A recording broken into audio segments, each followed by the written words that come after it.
बिस्मिल्लाहिर्रहमानिर्रहीम। अस्सलाम वालेकुम नाज़रीन, आप यूट्यूब चैनल देख रहे हैं। मैं इमरान खान हूँ। कुछ अंदर की खबरें हैं इस व्लॉग में। मैं आपको बताऊंगा कि जनरल बाजवा का कॉलम क्यों आया जो जावेद चौधरी साहब ने लिखा, और जनरल बाजवा साहब ऐसी इन्फॉर्मेशन क्यों फैला रहे हैं, गेम क्या है, वो किसकी तरफ से खेल रहे हैं और अब क्या करना चाहते हैं। और दूसरी जानिब कैप्टन रिटायर्ड सफ्तर जो नवाज शरीफ साहब के दामाद हैं, मरीम नवाज के शौहर हैं, यही उनका पूरा तारुफ है इस वक्त, उन्होंने हाउस ऑफ शरीफ के ऊपर खुदकुश हमला कर दिया है। यानी जिसे कहते हैं ना, घर का भेदी लंका ढाए, वो मिसाल पूरी तरह अगर सादिक आती है या पूरी उतरती है तो वो कैप्टन रिटायर्ड सफदर पे उतरती है। उन्होंने क्या किया, पहले मैं आपको खबर पढ़ के सुनाऊंगा। नईम अशरफ पट साहब हमारे दोस्त हैं बड़े अच्छे, उन्होंने लाहौर में उनका इंटरव्यू किया और हज़रत अली अजमेरी रहमतुल्लाह अलैह के मज़ार के ऊपर गालिबन ये इंटरव्यू हो रहा था। तो इस इंटरव्यू में कैप्टन रिटायर्ड सफदर ने क्या कहा, पहले वो सुन लें आप। उन्होंने वोट दिया जो एक्सटेंशन के लिए 7 जनवरी 2020 को ये वोट दिया गया था, और नवंबर 2019 में नवाज शरीफ साहब पाकिस्तान से बाहर चले गए थे। जनरल कमर जावेद बाजवा को एक्सटेंशन मिलने से चंद दिन पहले नवाज शरीफ साहब पाकिस्तान छोड़कर बाहर चले गए थे, और फिर एक्सटेंशन के मामले पे उन्होंने किसी किस्म की कोई खराबी पैदा नहीं की। और 2020 में 7 जनवरी को नवाज शरीफ साहब की पार्टी ने जोक दर जोक, पूरी पार्टी ने जाकर, पीपल्स पार्टी के तमाम लोगों ने आकर, एएनपी, फजलुर रहमान, तमाम लोगों ने मिलकर जनरल कमर जावेद बाजवा को एक्सटेंशन के लिए वोट दिया, जो इमरान खान साहब चाहते थे कि एक्सटेंशन दें। इमरान खान उसे अपनी एक बड़ी गलती करार दे रहे हैं, लेकिन अब कैप्टन सफदर ने कहा कि नवाज शरीफ की बड़ी गलती थी ये। जिस दिन हमने कमर जावेद बाजवा को एक्सटेंशन का वोट दिया तो हमारा बयानिया दफन हो गया, वोट को इज्जत दो वाला। हमने वोट को इज्जत दो के बयानिए को बेइज्जत कर दिया। वोट को इज्जत दो का बयानिया अब नहीं चलेगा, ये कैप्टन रिटायर्ड सफदर कह रहे हैं। अब जरा यहां रुक जाए, पहले एक फैक्ट आपके सामने रख देता हूं, फिर आगे बढ़ते हैं। 7 जनवरी 2020 ये वोट दिया गया और कैप्टन सफदर को यह लगा कि वोट को इज्जत दो का बयानिया दफन हो गया। लेकिन 18 अक्टूबर 2020 यानी इस वाकये के लगभग 10 महीने के बाद यही कैप्टन सफदर कराची में मरीम नवाज के साथ जाते हैं और बाबा कौम हजरत कायदे आजम रहमतुल्लाह अलैह के मज़ार के ऊपर खड़े होकर नाच नाच कर वोट को इज्जत दो का नारा लगाते हैं। जिसके बाद इनको गिरफ्तार किया जाता है दरवाज़ा तोड़कर, और फिर वहां पे सीनियर ऑफिसर्स को ओहदों से हटा दिया जाता है। बाजवा साहब इसका नोटिस ले लेते हैं कि कैप्टन सफदर को गिरफ्तार क्यों किया। यानी जनवरी में वो कह रहे हैं कि बयानिया दफन हो गया था, और अक्टूबर में वही कैप्टन सफदर साहब उसी बयानिए के नारे लगा रहे हैं। यानी लोगों को बेवकूफ़ समझा हुआ है। जब चाहेंगे वो कहेंगे जी बयानिया मौजूद है, और जब कहेंगे वो कहेंगे जी बयानिया मौजूद नहीं है, दफन हो गया है। एक्चुअली ये नहीं हुआ। ये बयानिया किस दिन दफन हुआ, ये एक पॉलिटिकल बयानिया था, इसकी कोई हकीकत थी नहीं।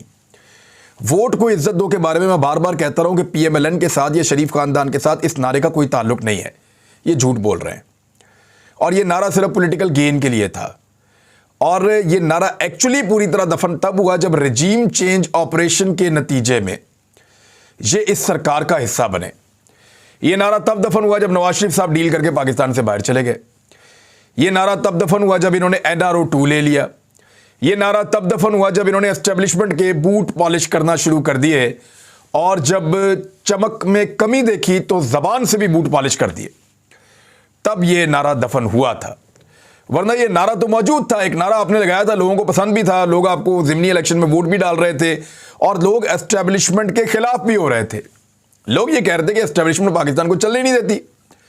तो अब लोग इसको ओन कर रहे थे नारे को, लेकिन आपने डील कर ली। एक्चुअली जो डील के ऊपर लॉक लगा वो जाकर लगा रजीम चेंज ऑपरेशन का हिस्सा बनने पर, और नवाज शरीफ इस ऑपरेशन का मेन कलीदी किरदार थे, मेन हिस्सा थे। हुकूमत बनाई भी उन्होंने और रजीम चेंज ऑपरेशन मुकम्मल करवाया भी उन्होंने। पंजाब के अंदर भी जो खरीदो फरोख्त है और जो टिकटों का वादा है वो नवाज शरीफ साहब ने किया था, और नवाज शरीफ साहब के ना सिर्फ बयानात मौजूद हैं बल्कि उनकी इंस्ट्रक्शंस थी, हर चीज़ के अंदर उनके अहकामात चलते थे। तो अब नवाज शरीफ साहब इस सारी कार्रवाई से भागना चाहते हैं। कैप्टन सफदर गेम ये बना रहे हैं कि नवाज शरीफ को वर्गलाया गया था, उन्हें मिसगाइड किया गया था, गलत इंफॉर्मेशन पहुंचाई गई थी, उन्हें बेवकूफ बनाया गया था। इतने बेवकूफ है तो सियासत छोड़ के घर में बैठ जाओ। यानी चंगे आप बेवकूफ हैं कि आपने रिजीम चेंज कर दिया पाकिस्तान के अंदर और बैरूनी ख्वाहिश भी आपने पूरी कर दी। तो ये बेवकूफ नहीं है मियां नवाज शरीफ साहब, वो इसका हिस्सा थे। अब नवाज शरीफ साहब ये चाहते हैं कि उनको बाहर निकाला जाए और शहबाज शरीफ की जगह नवाज शरीफ को इंट्रोड्यूस किया जाए और नवाज शरीफ आकर कहेंगे जी मैं तो ऐसा नहीं था, ये तो इन लोगों ने गंद मार दिया है, लिहाजा मुझे मौका दिया जाए, मैं पाकिस्तान की किस्मत संवारूंगा। लेकिन डार साहब की जो दुर्गत बनाई है मिफ्ता इस्माइल साहब ने, अब डार साहब तो दोबारा PMLN का वजीर खजाना बनने का सोचे भी ना, क्योंकि पार्टी के अंदर से आवाज़ें उठ रही हैं और लोग कह रहे हैं कि इस शख्स को इकोनॉमी की अलिफ बे का नहीं पता और इसने तबाह बर्बाद कर रख दी है पूरी की पूरी इकोनॉमी। कभी कहते हैं मुश्किल फैसले करने हैं, कभी कहते हैं रिलीफ देना है, कभी एक तरफ टिक ही नहीं रहा, कभी कहते हैं IMF को धमकियां देते हैं, कभी उनके पैरों में पड़ जाते हैं और अभी तक किसी नतीजे पर पहुंचाने में नाकाम रहे हैं। कुछ खबरें आ रही हैं लेकिन वो सिर्फ हुकूमत की तरफ से, IMF की तरफ से कोई कन्फर्मेशन नहीं है।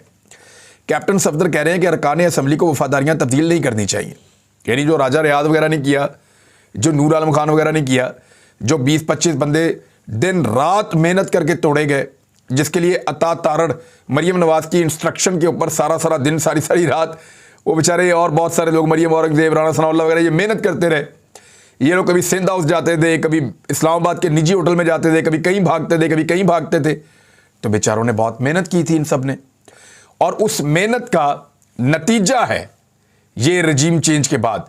लेकिन वो कैप्टन सफदर कह रहे हैं कि जीतो तुम इमरान खान की टिकट पर और फिर इक़्तिदार नजर आए तो तुम इधर आ जाओ, जिसके साथ खड़े हो, फिर गर्म पानी हो या ठंडा, खड़े रहो। मैं खुद को पार्टी में कहीं भी नहीं समझता और ना ही ख्वाहिशों के पीछे भागता तो किसी बड़े ओहदे पर होता। ये भी एक शिकवा है जो कैप्टन सफदर कर रहे हैं।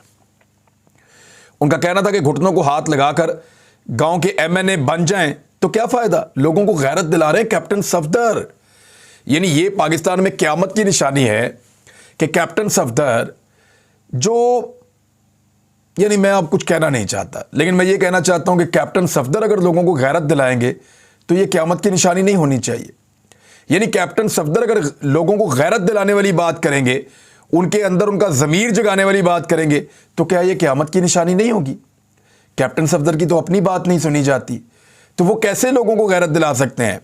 उन्होंने कहा घुटनों को हाथ लगाकर गांव के MNA बन जाएं तो क्या फ़ायदा, आप नज़रियात का तहफ़्फ़ुज़ नहीं कर सकते तो ऐसे MNA को क्या करना।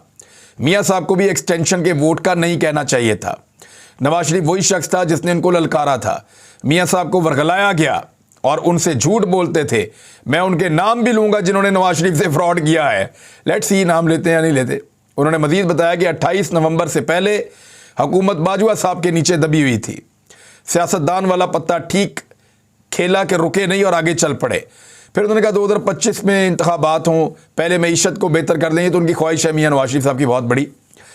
कैप्टन सफदर ने कहा कि सियासी मुकाबला सियासत में होना चाहिए, यहाँ तो हर तरफ गंद है। मिफ्ता का दिल ना दुखे इसलिए मैंने यूथ विंग से इस्तीफा दे दिया। शाहिद खाकान अजीम इंसान है जिसने मुशर्रफ का मुकाबला किया, अटक किले में रहा और शाहिद खाकान अब्बासी को ओहदों से बड़ी शख्सियत करार दिया नून लीग के रहनुमा ने, और कहा कि हमजा शहबाज मेरा छोटा भाई है, वो मुझसे या किसी से नाराज़ नहीं है, मैं बड़ा भाई हूं, उनको कहूंगा कि वापस आ जाएं। और उन्होंने ये भी कहा कि इमरान खान के खिलाफ बयानात पर मैं शर्मिंदा हूं, शर्मिंदगी का इज़हार किया, मुझे इमरान खान पर ज़ाती हमला नहीं करना चाहिए था। अब मामला यह है कि क्या मरीम नवाज के खिलाफ उनके घर से आवाज़ उठना शुरू हो गई है? कैप्टन सफदर गैरत दिला रहे हैं मुस्लिम लीग नून के लीडर्स को। इस तरह तो PMLN बचेगी नहीं, ये तो घर की पार्टी है। वो गैरत क्या दिलवा रहे हैं कि लीडर के सामने खड़ा होना चाहिए, चापलूसियाँ नहीं करनी चाहिए, टिकटों के लिए कंप्रोमाइज़ नहीं करना चाहिए, मियाँ साहब को भी एक्सटेंशन के लिए नहीं कहना चाहिए था। यानी ये सारी चीज़ें अब कैप्टन सफदर कह रहे हैं। तो मरीम नवाज के घर से बगावत की आवाज़ उठना शुरू हो गई है।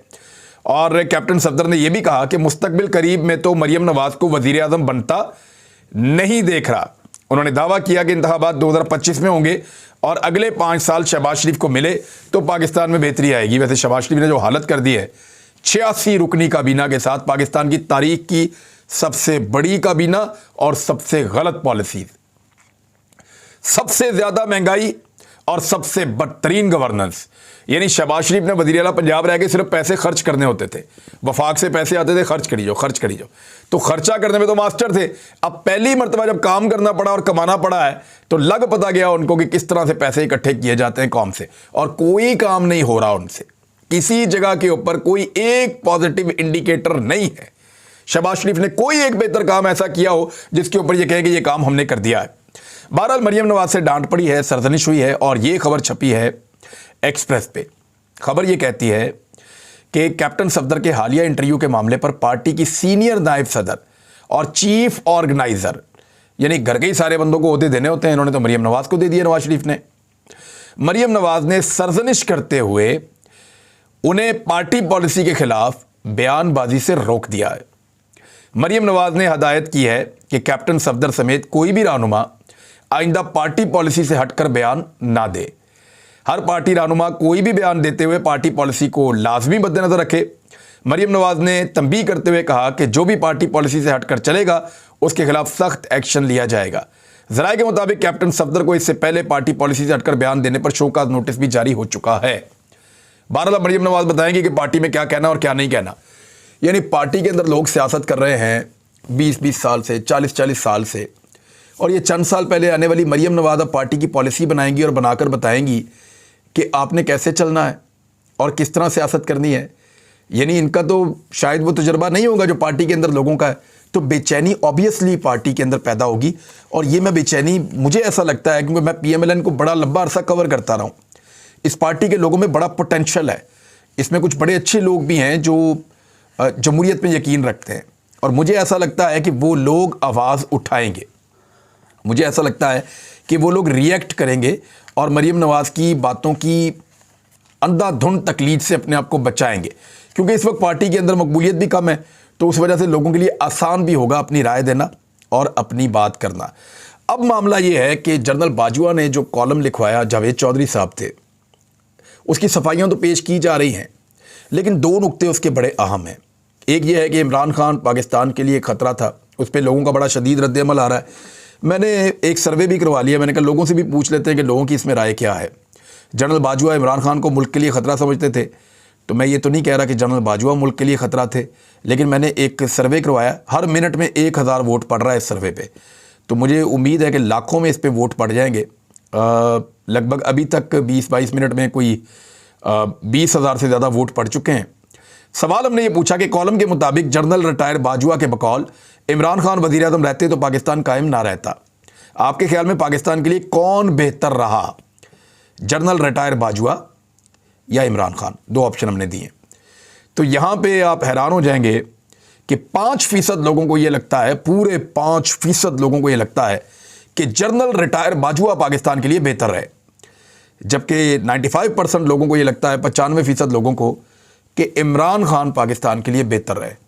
तो 5% के जो है वोट लेकर जनरल बाजवा जो है वो मुकाबला कर रहे हैं। उन्हें खुद सोचना चाहिए और इस चीज़ से इबरत पकड़नी चाहिए उन तमाम लोगों को एस्टेब्लिशमेंट में जो ये सोचते हैं कि वो बंद कमरों के अंदर फैसले करेंगे और लोगों से उनकी राय का हक छीन लेंगे और पाकिस्तान के अहम तरीन फैसले बंद कमरों में करके पाकिस्तान को अपनी मर्जी से चलाएंगे और बनाना रिपब्लिक बनाएंगे।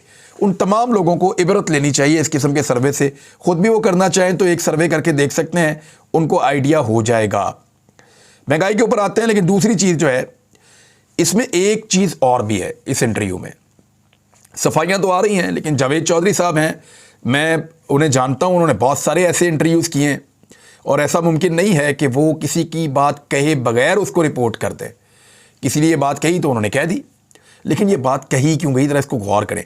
इसमें जो काम वाली चीज़ थी ना, जो PMLN के काम आनी थी, जनरल बाजवा इस लेवल पे मुबैना तौर पे आ चुके हैं। कुछ लोगों का ये कहना है कि वो खासे परेशानी में है और उनके लिए हालात उतने आसान नहीं हैं इन सारी चीज़ों को देखना, क्योंकि लोगों में वो बहुत डीफेम हुए हैं और उनकी पॉलिसी को लोग ये समझते हैं कि उन्होंने पाकिस्तान के लिए बेहतर नहीं किया। तो उसकी वजह से, और वो अपने मुंह से भी कहते हैं, उन्होंने अपने इमेज का नुकसान किया है, अपने इमेज की कुर्बानी दी है, तो उनका इमेज बहुत ज़्यादा ख़राब हुआ और उसकी वजह से एक डिप्रेशन तो होती है। तो जनरल बाजवा अभी भी इमरान खान को हराना चाहते हैं और उसके लिए वो PMLN को एक बयानिया बनाने में मदद करेंगे। आप गौर कीजिएगा, PMLN जनरल कमर जावेद बाजवा को जितना मर्जी बुरा भला कहेगी, जितना मर्जी उनके ऊपर इल्जामात लगाएगी, लेकिन उनको वो जवाब नहीं देंगे। याद रखिएगा, तब तक जवाब नहीं देंगे जब तक कि PMLN को उसका फायदा नहीं होगा। जिस वक्त वो देखेंगे कि इस वक्त PMLN को जवाब देने से PMLN का फायदा होगा, तो उस वक्त वो जवाब देंगे। अब यहां पे एक और जो नुक्ता इस कॉलम के अंदर शामिल था वो ये था कि इमरान खान के कहने पर शौकत तरीन साहब का केस जनरल बाजवा ने जनरल फैज हमीद को कहकर ख़त्म करवा दिया, नैब के अंदर जो केस था। अब ज़रा गौर कीजिएगा आप, यानी जनरल कमर जावेद बाजवा, इसके अंदर तो वो एक एतराफ़ कर रहे हैं कि मैं बतौर फौजी जनरल, बतौर आर्मी चीफ, अपने DGISI के ज़रिए से वफाकी वज़ीर का केस ख़त्म करवा देता हूँ नैब के अंदर से। यानी मेरे इख्तियार में था कि मैं केस ख़त्म करवा देता था नैब में DGISI से कह के।